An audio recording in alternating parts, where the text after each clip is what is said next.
The storm howled across the mountains, tearing at the lonely cabin as if nature itself wanted to rip it from the earth. Inside, Elias Boone sat by the fire, a man who had buried his past in these wild peaks, hiding from the ghosts of his own failures. Then, a knock. Sharp, desperate, shattering the silence. When he opened the door, 6 rain-soaked strangers collapsed at his feet. A mother clutched a blue-lipped child, eyes begging for a mercy he wasn't sure he still had. Before he could speak, the echo of distant hounds and gunfire rolled through the storm. Danger was coming fast. In that instant, Elias Boone faced a choice that would define his soul: remain a forgotten ghost, or rise as a hero one last time. Elias Boone was a man who had once walked with the weight of a star on his chest. A deputy marshal, a figure of authority, a protector of the innocent. His name had once meant something in the dusty towns along the frontier. But now that badge was buried in a drawer under old rags, tarnished by years of disuse.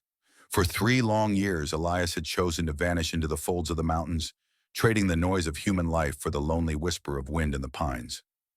Every morning began the same. He rose before the sun, when the sky was still a cold, steel-blue sheet above the peaks. He chopped firewood with methodical precision, the rhythm of the axe striking wood like a heartbeat he could control.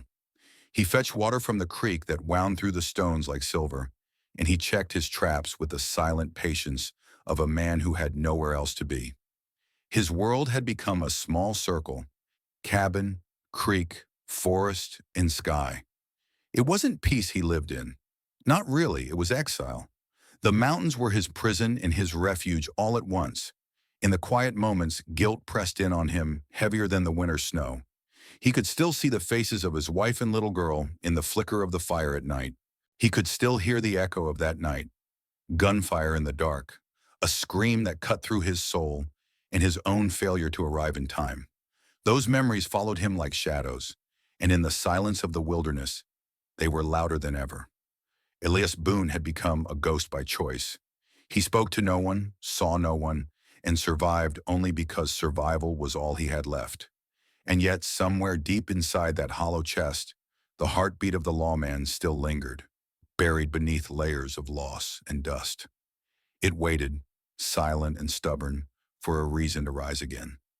Rain and wind clawed at Elias Boone's cabin, rattling the shutters with icy fingers. He had grown accustomed to the lonely symphony of the mountains, but tonight, amidst the roar of the storm, came a sound he had not heard in 3 long years. A knock. It was sharp, urgent, desperate. Elias froze, the needle he had been using to mend a torn glove hovering above the leather. No one came here. His cabin sat miles from the nearest trail, hidden by dense forest and steep, unforgiving slopes.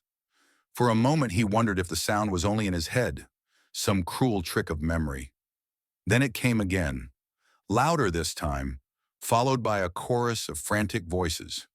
He couldn't understand the words, but the tone cut through the barrier of language. Fear, pleading, the raw instinct of survival. Elias rose slowly, his muscles stiff from years of moving, like a man conserving energy for survival, not society. He reached for the rifle propped against the wall. Habit, not malice. A man who lived alone in the wilderness could never afford to answer a door unprepared. When he unlatched the heavy wooden bar and cracked the door open, the sight before him froze him in place. 6 figures huddled in the storm, their clothes soaked and clinging to their thin frames, mud streaking their faces. Rain poured from the brim of a straw hat worn by the oldest man, his back bent, hands trembling. And at the center of this small, broken circle stood a woman, Lee May, her hair plastered to her cheeks, her arms wrapped around a small child. The girl's lips were blue, her eyes half closed, and her little body shivered violently in the cold. The woman's eyes met his, wide and desperate. No words were needed. Behind her, the old man, Han Wei, stumbled forward, his knees bending in a bow that was half respect, half collapse. His voice shook as he spoke broken English, each word strained through exhaustion. "Please, help us." The storm howled in the gap between them, wind whipping rain into Elias's face. He hesitated for a single heartbeat.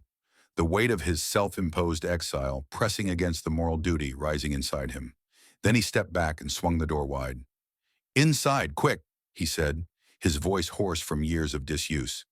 They poured in like water breaching a dam, dripping, shivering, coughing. The smell of wet earth and fear filled the cabin. Elias shut the door against the wind and turned toward the fireplace. He grabbed wool blankets from a chest and tossed them to the floor near the fire. Steam began to rise from their soaked clothes as they huddled together, the firelight painting their faces in flickering gold. Li Mei knelt close to the hearth, rocking Xiaoling gently, whispering words Elias could not understand but felt in his chest. The girl let out a weak whimper, a small sound, but it meant life. The storm outside pounded against the cabin like a drumbeat of fate. Elias could feel the weight of this moment pressing on him. His world of silence and solitude had been shattered in an instant, replaced by the chaotic, fragile presence of human life. And deep down, under all the guilt and grief, something long buried began to stir. A spark of the man he used to be. Elias Boone stood with his back pressed to the cabin door, the storm still howling outside, the faint cries of the child echoing in his ears. His hands trembled, not from the cold, but from the weight of the choice before him. For 3 long years, this cabin had been his fortress and his prison, a place where he could hide from the world and the memories that haunted him. Now the world had come knocking. Through the crack of the door, he had seen the truth in that mother's eyes. If he turned them away, the child would not survive the night. Her little lips were already blue, her tiny fingers limp. Out there, in the biting wind and freezing rain, death waited patiently. Yet opening the door meant more than offering warmth. It meant breaking the sacred silence he had built like armor around his broken heart. For years, he had convinced himself that isolation was the only way to survive the guilt of his past. He could not fail anyone if he had no one left to protect. His mind betrayed him with memories he had tried to bury.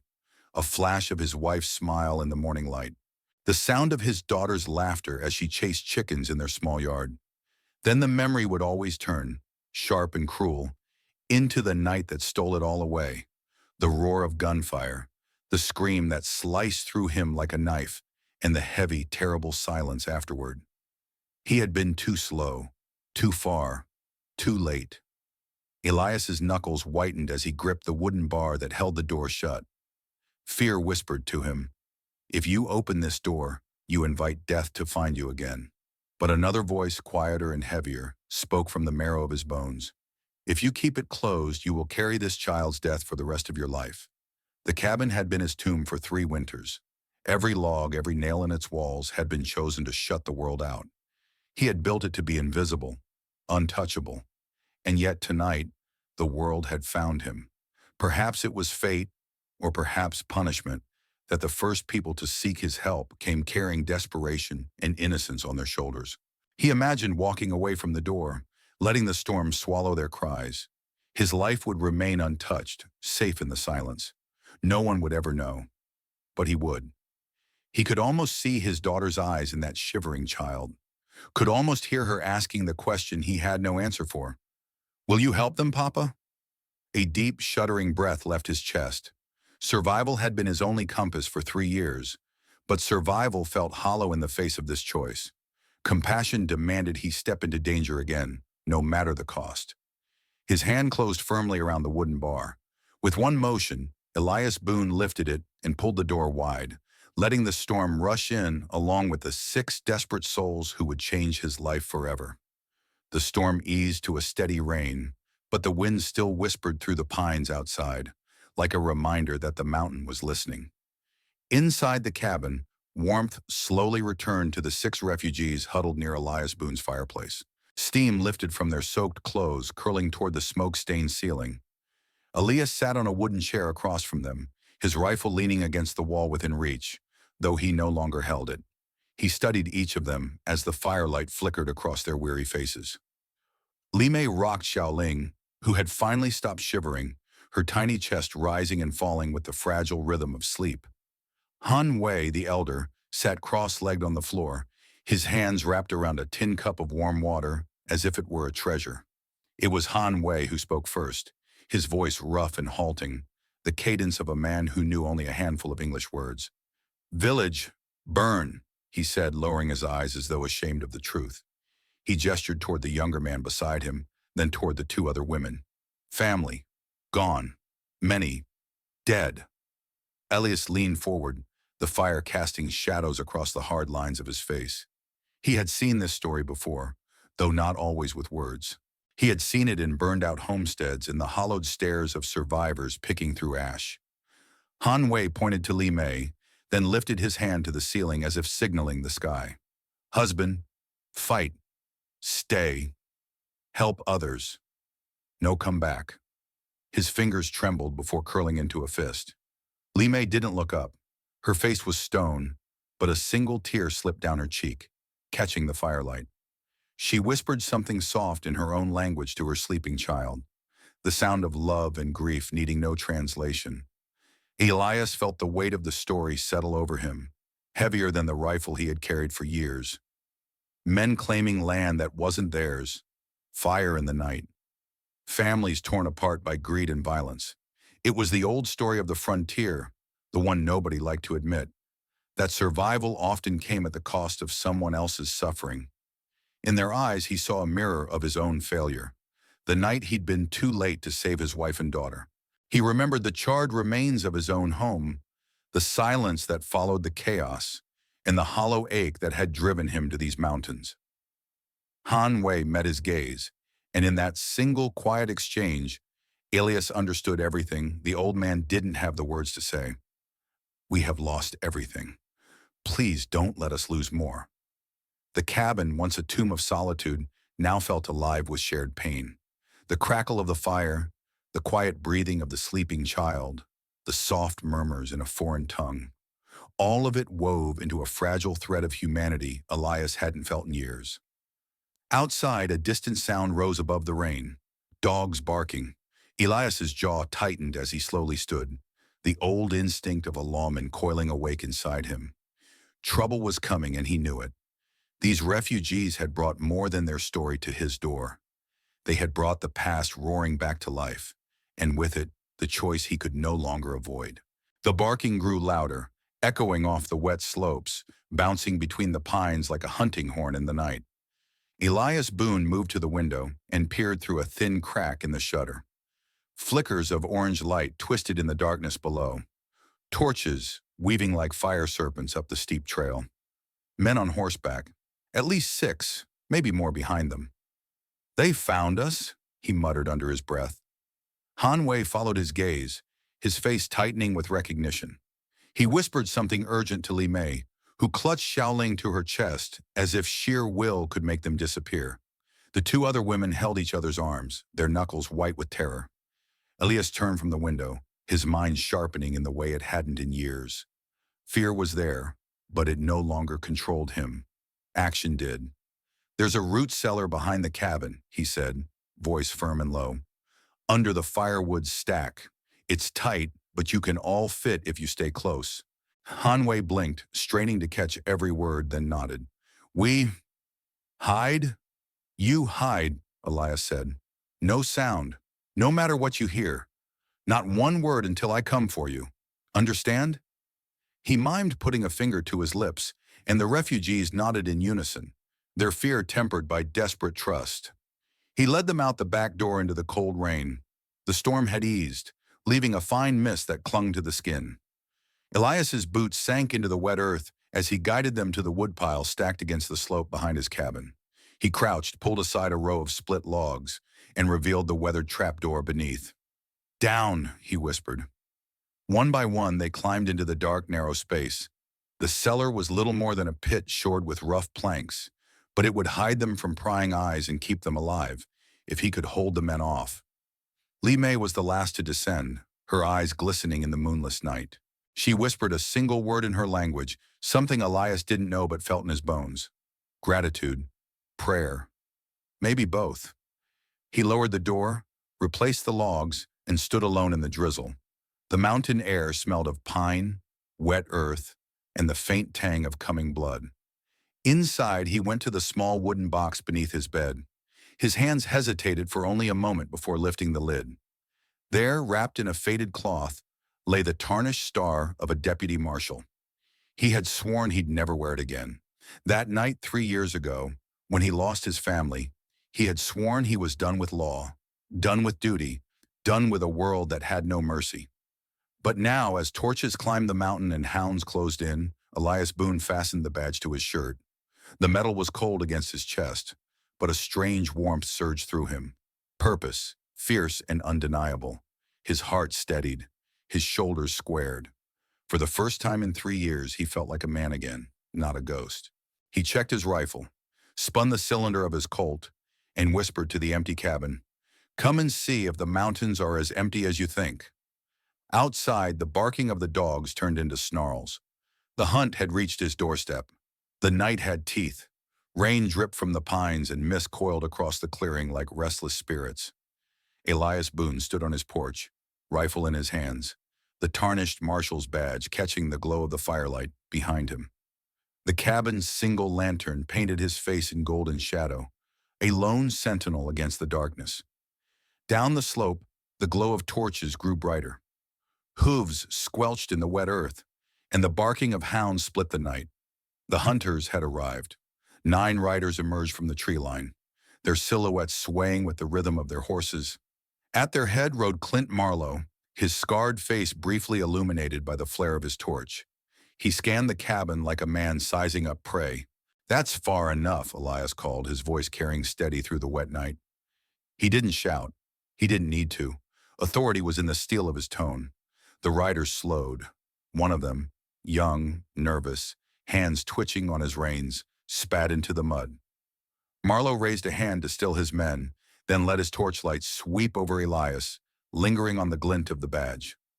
"Well, I'll be damned," Marlowe said, his voice low and rough. "Didn't think there were any lawmen left in these hills. Or are you just playing dress-up?" "I'm Deputy Marshal Elias Boone," he said evenly, rifle barrel resting against the porch post. "State your business on my land." Marlowe's smirk widened. "We're hunting criminals, Chinese squatters. Burned down a good man's property and ran for the hills. Law's on our side tonight." Elias didn't flinch. He read the truth in their faces, the cruel satisfaction of men who killed because they could. "The only crime, Huron," he said, "is 9 armed men riding up a mountain in the dead of night to murder the innocent. Turn around." A tense silence fell, broken only by the rain and the restless shuffle of horses. Then Marlowe leaned forward, torchlight catching the jagged scar that split his cheek. "Or what, Marshal? You'll take us all on by yourself?" Elias's finger brushed the trigger. "If I have to." For a heartbeat, the mountain held its breath. Then the young rider on the left twitched first, his hand flying to his revolver. The rifle cracked like thunder. The man screamed and toppled from his saddle, clutching his shoulder.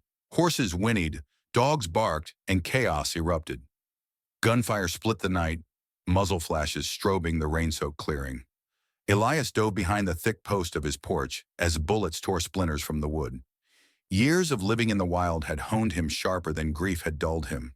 He moved like water, flowing from cover to cover, using the cabin and the woodpile as shields. A flash of lightning illuminated the chaos.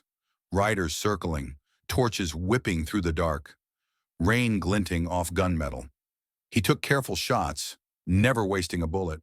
A rider fell from his horse with a cry. Another reeled as a round slammed into his thigh. Elias didn't shoot to kill unless he had no choice, but pain was enough to thin their courage. Marlowe cursed, firing blindly into the shadows. "He's just one man. Rush him!" 3 riders spurred their horses forward, charging the porch. Elias slid behind the stacked firewood, waited until the first rider cleared the post, and fired twice. The horse screamed, rearing, and the man tumbled into the mud. The second rider's shot went wide as Elias rolled, firing from his knees. A bullet grazed his arm, hot pain slicing through muscle. But he gritted his teeth and held his ground. The storm became a blur of fire and thunder, rifle shots, the hiss of rain, the wet thud of boots in mud.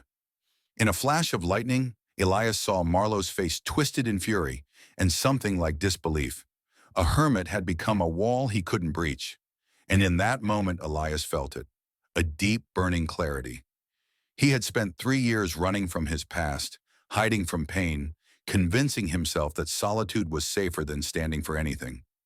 But as he fought to protect those helpless lives hidden in his cellar, he understood a truth that cut through the night like a blade. Standing against bullies and injustice is never easy, but turning away destroys the soul. The mountains seemed to echo that truth in every rifle shot, every scream of the storm.